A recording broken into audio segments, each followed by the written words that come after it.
Prime Minister, about the economic... Your scaremongering does not stop at the economy, does it? What comes first, World War III or the global Brexit recession?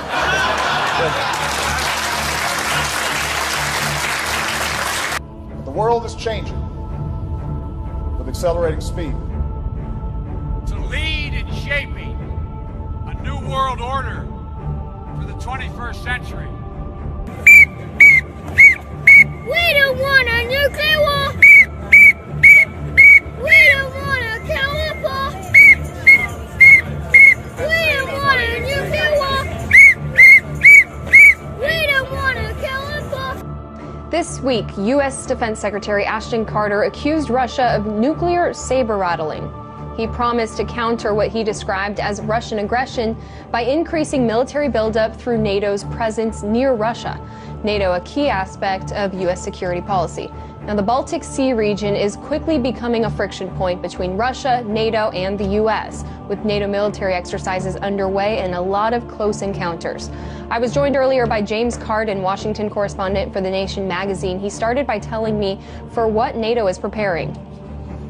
It was recently announced that NATO is going to be sending in 4,000 troops to Lithuania and Poland as part of the European Reassurance Initiative. That's a $3.4 billion initiative designed ostensibly to reassure our NATO allies in light of what has been happening in eastern Ukraine. In addition to that, the United States has sent in the USS Donald Cook, which is a missile-class destroyer about 50 miles away from Kaliningrad. Now, Kaliningrad, a lot of Americans don't know, is a Russian port between Poland and Lithuania, and they have a major naval base there. And so the effect of these maneuvers by the United States and NATO has been to increase tension in the region. So what exactly is the aggression that they're worried about? I mean, this is a lot of militarized presence that they're gearing up for. Yeah, what they claim to be very worried about is a repeat of what has happened in eastern Ukraine. The entire Europe must calm down in the knowledge that the Pentagon would do anything in order to protect Europe from Russia. On Monday, the Pentagon deployed a pair of F-22 fighter jets to southeast Romania in an effort to deter hypothetical Russian aircraft. The US Air Force aircraft arrived at the airbase on the Black Sea, less than 400 kilometers away from the Russian military stronghold of Sevastopol on the Crimean Peninsula. The US Air Force has deployed F-15 Eagle air superiority fighter aircraft to Iceland and the Netherlands. Several NATO countries as well as non-members, such as Finland and Sweden, are sending planes to Estonia for the first massive Air Force exercise to feature civilian airport aimed at training for interception of aircraft losing contact inside Finnish airspace. The two-day exercise called Ramstein Alo-1 will kick off at the Estonia's Amari Air Force Base next Thursday. It will be involving warplanes and air crews from Belgium, Spain, and Poland, as well as non-NATO members such as Finland and Sweden.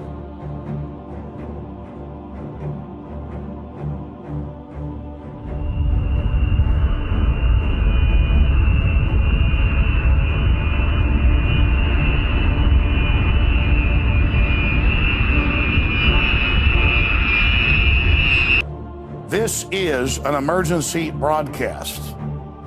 This is a direct message to the Department of Defense, all four branches of the military, active duty, service members, veterans, their families, state governments, local governments, and the media. We are going to display 100% irrevocable proof that there is a global move, not just here, but all over the world, to militarize police and to put standing armies on the streets to suppress the population and to carry out political operations. It seems strange that at the same time when we have huge military drills, military hardware movement and FEMA training in the US, in Europe we have 600 members of various European military forces recently conducted an exercise in the German North Rhine province ready to be deployed in the event of civil unrest or war. Why in the world Italy's streets would be patrolled by Chinese police? That shows a very strong message that Vatican will be partially protected by China during a major crisis.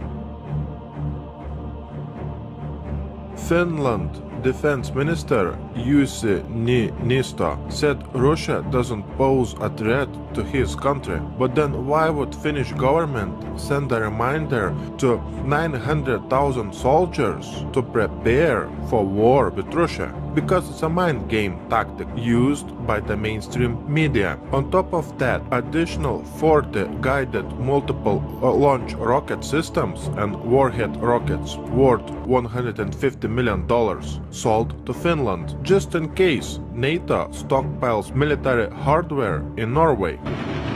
So we have what are called pre-position gear, both in caves and on ships, and it allows forces from the United States to come out and fall in on gear that is already forward deployed versus bringing all that gear with us. M1A1 tanks, amphibious assault vehicles, artillery, and logistics equipment support NATO allies. So any gear that is already forward deployed both reduces cost and speeds up our ability to support operations in crisis. So we're able to fall in on gear that is basically ready to go and respond to whatever that crisis may be. It always takes time to deploy forces to a certain area. When you have material, equipment, pre-position, you can fly in the personnel and you will be faster ready to conduct operations. So that's always an advantage to have that pre-position in stocks in Norway. The equipment will support Exercise Cold Response 16 starting later this month. We fit easily together when we are operating. The last 10-15 years we have been operating together in Afghanistan and other places. And when you move to Norway, you will always operate in 3 dimensions because we have a long coastline, we have land territory and the air. President Obama is back at the White House this morning after a week in the Middle East and Europe. Air Force One touched down Monday evening at Joint Base Andrews outside Washington. We spoke with the president yesterday in Germany in a wide-ranging interview. He had just announced 250 more American troops will go to Syria. They will help in the fight against ISIS, also known as ISIL. Us dismantling ISIL is a priority, and although we are not going to be sending ground troops in to fight, we are going to try to find out what works and then double down. And one of the things that's worked so far is us putting special forces in for training and advising of local forces, but also intelligence gathering. Let me pivot to China. Your Secretary of Defense has been in the region. How aggressive do you see the action in the South China Sea? And do you worry that they will cross some line in which you'll have to respond more aggressively? I've been consistent since I've been president in believing that a productive, candid relationship between the United States and China is vital, not just to our two countries, but to world peace and security. We're a lot better off with a China that feels confident. It's not a zero-sum game. It's not a zero-sum game. What is true, though, is that they have a tendency to view some of the immediate regional issues or disputes as a zero-sum game.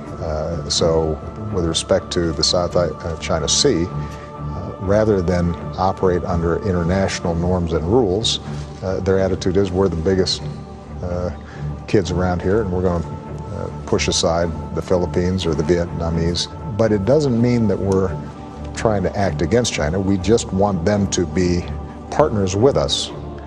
And where they break out of international rules and norms, we're going to hold them to account. And what about North Korea, finally? North Korea is a massive challenge. Our first priority is to protect the American people and our allies, Republic of Korea, Japan, that are vulnerable to the provocative actions that North Korea is engaging in. They are erratic enough. Their leader is personally irresponsible enough that we don't want them getting close. But it's not something that lends itself to an easy solution. We could obviously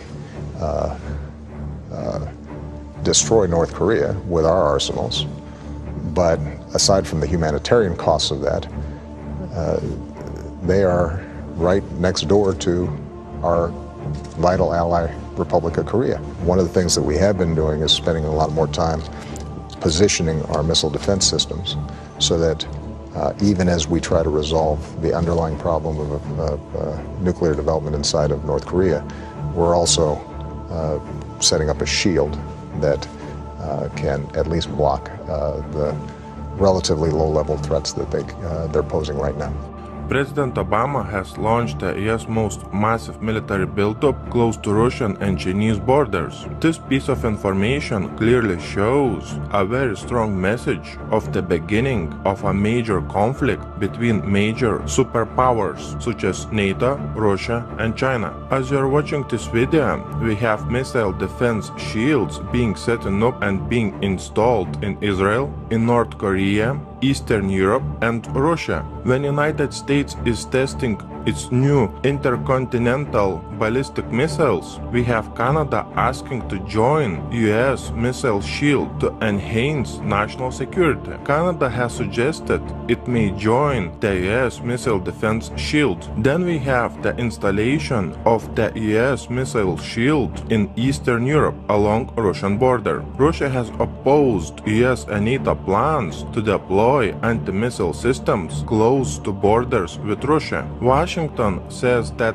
the anti-missile system would not threaten Russian security. Russia will restore a missile attack warning station near Crimea to counter an increasing NATO activity in the Black Sea. We have 4,000 cruise missiles pointed at Putin that would enable Obama to deliver precision-guided non-nuclear airstrikes anywhere inside Russia in less than an hour.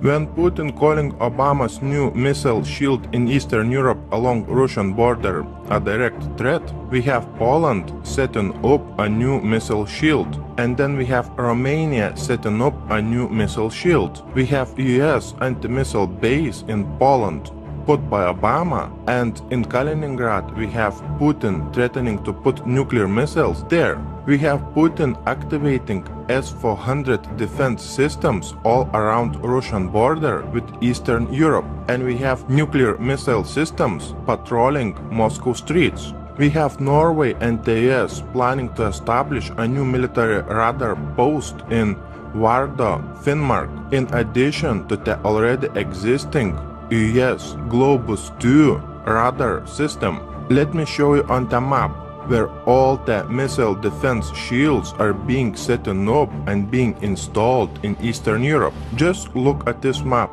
Here we have Putin in Moscow placing S-400 defense systems all around Moscow, and we have some in Kaliningrad. Here we have Obama setting up a missile defense shield in Poland and Romania, and putting radars in Norway. And in all these countries we have NATO and US military training at unprecedented scale. Watch my new video on military training and military hardware movement by Putin and by Obama in these countries. The link to my new video, as always, will be below in the description box. Just a little bit more than 70 years ago, we had a great war between major superpowers. Today, in the same place, on the same map, we have the same superpowers in the face of NATO and Russia preparing for a major war. Just remember, only a little bit more than 70 years ago, in the same place on this map, millions and millions of people died fighting for the same forces that are preparing a major conflict today. My biggest concern is that during World War II, there was no nuclear weapons available in such a big amount that is available today. And in the same place on this map, there was no nuclear power plants, so the war was limited in scope.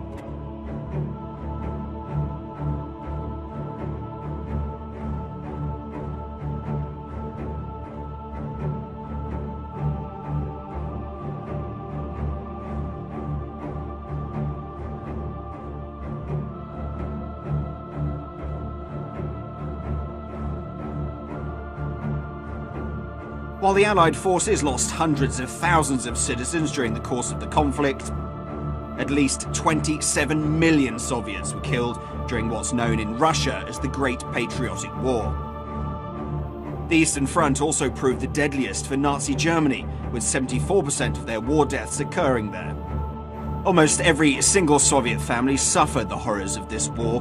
Only 37% of all men drafted to the front line survived till the end of the conflict. Now I want you to pay close attention to this information.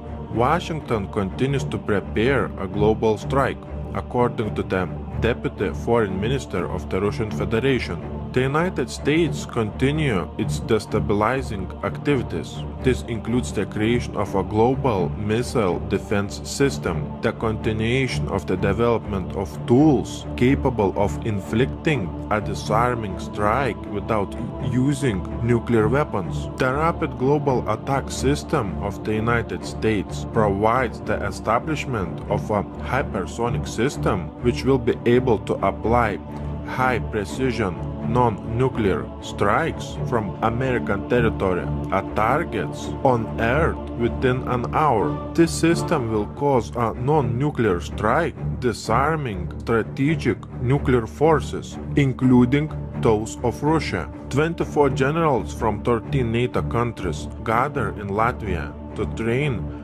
joint operations. We are prepared to fight and win if we have to. NATO's focus will expand from assurance to deterrence, including measures that vastly improve NATO's overall readiness. Lithuania is hosting large-scale military exercises involving the country's forces as well as soldiers from other NATO member states. Another Baltic state, Estonia, started a major military drills involving NATO troops in the country's regions near the Russian-Estonian border. NATO is deploying an additional 4 battalions of 4,000 troops in Poland and the 3 Baltic states. Do you remember when we had in the news saying that NATO would deploy 4,000 troops to the Baltic states? And when the next day that figure increased to 4,000 NATO troops being deployed to the Baltic states. Poland is set to double size of its armed forces. The Polish army will be bigger. We envision a substantial increase in the size of the army by at least 50%. Poland's armed forces, which currently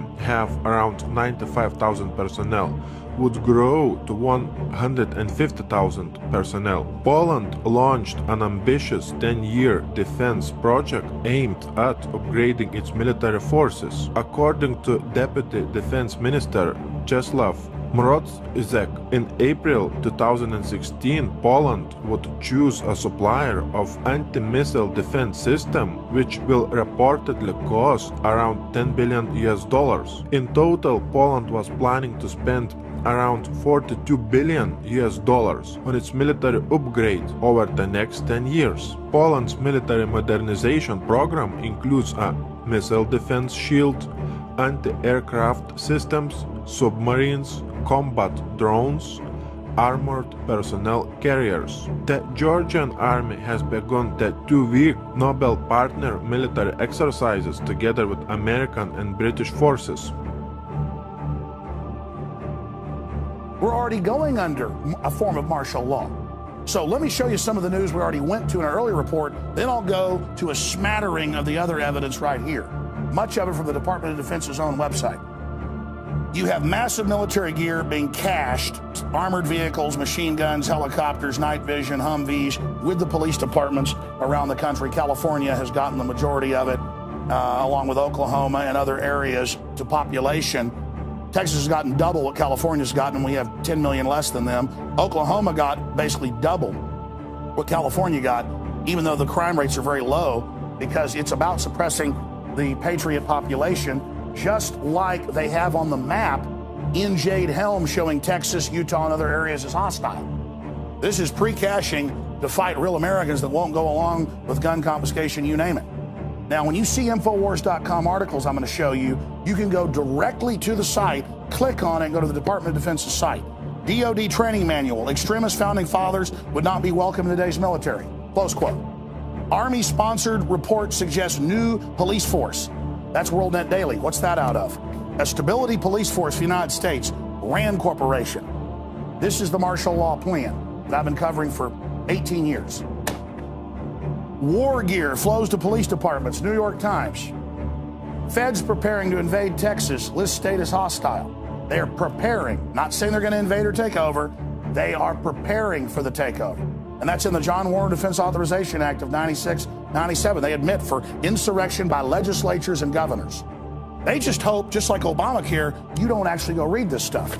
Obamacare is great, and it's really working. We have to make sure America writes the rules of the global economy. Because if we don't write the rules for trade around the world, guess what? China will.